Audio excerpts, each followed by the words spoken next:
Tribunal తీర్పు ప్రకారము కృష్ణా నది జలాలలో 39.9 టీఎంసీల నికర జలాలు కలిగిన కేసీ కెనాల్లు 2,92,000 ఎకరాల ఆయకట్టు కలిగి ఉన్నటువంటి కేసీ కెనాల్కు చివరి ఆయకట్టు అయినటువంటి కడప జిల్లాలో దాదాపు 92,000 ఎకరాల ఆయకట్టు ఉండగా తుంగభద్ర డ్యాం నుంచి రావాల్సినటువంటి 10 టీఎంసీల నీళ్లను ఏవైతే నికర జలాలు ఉన్నాయో వాటిని ఉమ్మడి ఆంధ్రప్రదేశ్ రాష్ట్రంలో దివంగత ముఖ్యమంత్రి డాక్టర్ వైఎస్ రాజశేఖర రెడ్డి చివరి ఆయకట్టుకు నీళ్లు అందడం లేదు కాబట్టి తుంగభద్ర డ్యాం నుంచి రావాల్సినటువంటి 10 టీఎంసీలను PABR Penna Ahobilam balancing reservoir ద్వారా అనంతపురంకు త్రాగునీటి కోసం నీటిని కేటాయించి అందుకు బదులుగా శ్రీశైలం డ్యాం నుంచి శ్రీశైలం కుడికాలువ ద్వారా 10 టీఎంసీల నీటిని చివరి ఆయకట్టు అయినటువంటి కడప జిల్లాలో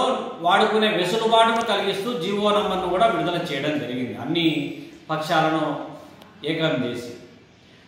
దాన్ని స్థిరీకరణ కోసము ఎక్కడే కానీ కేసీ కెనాలకు నీటిని నిల్వ చేసుకునేటువంటి వెసులుబాటే లేదనేటువంటి ఉద్దేశంతో ఉండబడినటువంటి రాజోలి ఆనకట్ట కావచ్చు, ఆదినిమ్మాయపల్లి ఆనకట్ట కావచ్చు, ఇవి ఏవి కూడా ఒక్క చెంబడు నీటిని కూడా నిల్వ చేసుకునేటువంటి వెసులుబాటు లేదు ఈ ఆనకట్టలలో.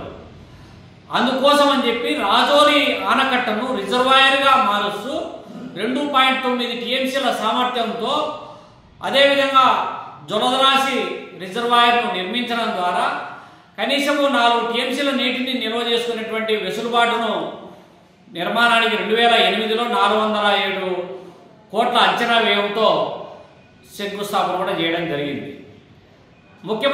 దివంగత ముఖ్యమంత్రి డాక్టర్ వైఎస్ రాజశేఖర రెడ్డి మరణానంతరం ఆ ప్రాజెక్టు అటకెక్కించబడింది.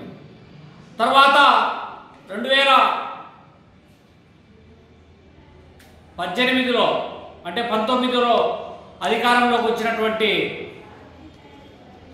వైఎస్ జగన్మోహన్ రెడ్డి గారు వాళ్ళ తండ్రి గారు వేసినటువంటి శిలాఫలకానికి మళ్ళా శిలాఫలకం వేసి దానికి 13,057 కోట్ల అంచనా వ్యయంతో రాజోలి రిజర్వాయర్ నిర్మాణానికి శంకుస్థాపన చేయడం జరిగింది.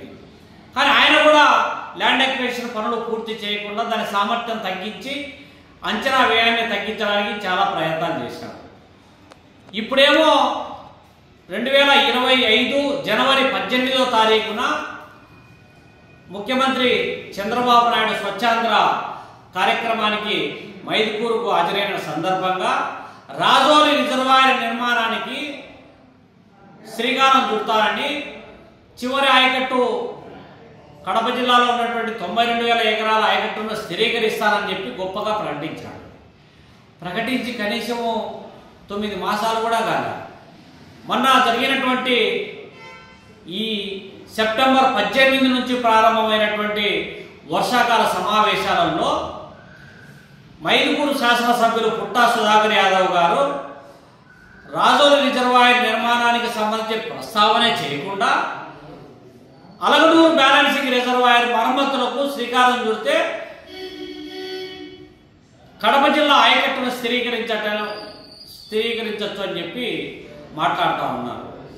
దానికి జమ్మలమడుగు శాసనసభ్యులు ఆదినారాయణ రెడ్డి గారు రాజోలి రిజర్వాయర్ కడతారా లేకుంటే అక్కడ ఉన్నటువంటి పెద్దమూడియంలో మెర్జ్ అవుతున్నటువంటి మునక గ్రామాలకు సంబంధించి నోటిఫై చేసినటువంటి వాటిని డీనోటిఫై చేస్తే వాళ్ళు రైతులు భూములు అమ్ముకునేటువంటి వెసులుబాటు ఉంటుందని చెప్పి ఆయన మాట్లాడుతున్నారు.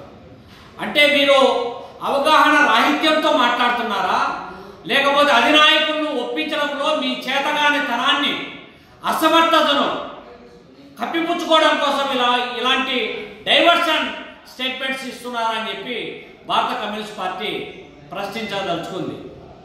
స్వతహాగానే చంద్రబాబు నాయుడు ప్రభుత్వం అంటే రాయలసీమకు వ్యతిరేకంగా కడప జిల్లాకు వ్యతిరేకంగా ఆలోచన చేస్తాడు, నిర్ణయాలు చేస్తాడు, ఈ ప్రాంతం అభివృద్ధి కానీ ఈ ప్రాంత సమస్యలు కానీ పట్టించుకోవడం అనేటువంటి నానుడు మొదటి నుంచి నడుస్తున్నటువంటి నేపథ్యంలో మనం చూసే రాష్ట్ర విభజన అయిన తర్వాత 2014 నుంచి 19 వరకు చంద్రబాబు నాయుడు అధికారాన్ని ఎలగబెట్టినటువంటి నేపథ్యంలో ఈ జిల్లాలో ఒక్క ప్రాజెక్టు కూడా పూర్తి చేసినటువంటి దాఖలాలు లేవు, పనులు డబ్బులు కేటాయించినటువంటి దాఖలాలే లేవు.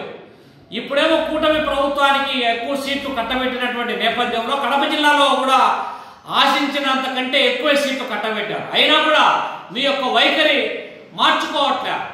ఈ జిల్లాకు సంబంధించినటువంటి ప్రాజెక్టుల విషయంలో ఇట్లున్న రాయి అట్లా వేయడం లే, ఎక్కడే కానీ ఏ ప్రాజెక్టును కూడా అమలు చేసేటువంటి పరిస్థితి ఇవాళ లేదు. రాజోల్ రిజర్వాయర్కు సంబంధించినటువంటి అంశంలో మైదుకూరు జమ్మలమడుగు నియోజకవర్గాలకు సంబంధించినటువంటి శాసనసభ్యులు గట్టిగా మాట్లాడాల్సింది పోయి దాన్ని డైవర్ట్ చేసేటువంటి పద్ధతిలో స్టేట్మెంట్ ఇవ్వడము మీ చేతగాని తనంగా మేము భావిస్తూ ఉన్నాం.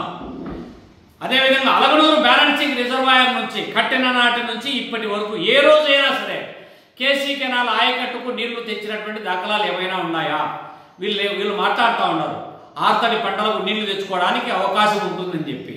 అలగనూరు బ్యాలెన్సింగ్ రిజర్వాయర్లో నుంచి ఉన్నటువంటి నీళ్లను త్రాగునీటి అవసరాలు కూడా తీర్చలేనటువంటి పరిస్థితికి Alaganuru reservoir చేర్చబడింది.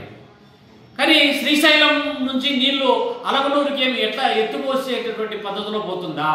Sunkesula balancing reservoir నుంచి అలగనూరుకు రావాలి, అది గ్రావిటీ పైన రావాలి. పైన నీళ్ళే లేకపోతే కిందికి నీళ్ళు ఎట్లా వస్తాయి? పైగా శ్రీశైలం నుంచి రావాల్సినటువంటి నీళ్లను కోసం కట్టాల్సినటువంటి రాజోల్ రిజర్వాయర్ కట్టకుండా మీ చేతగాని తనాన్ని ఈ రూపంలో రిఫ్లెక్ట్ చేయడం అనేటువంటి కరెక్ట్ కాదు.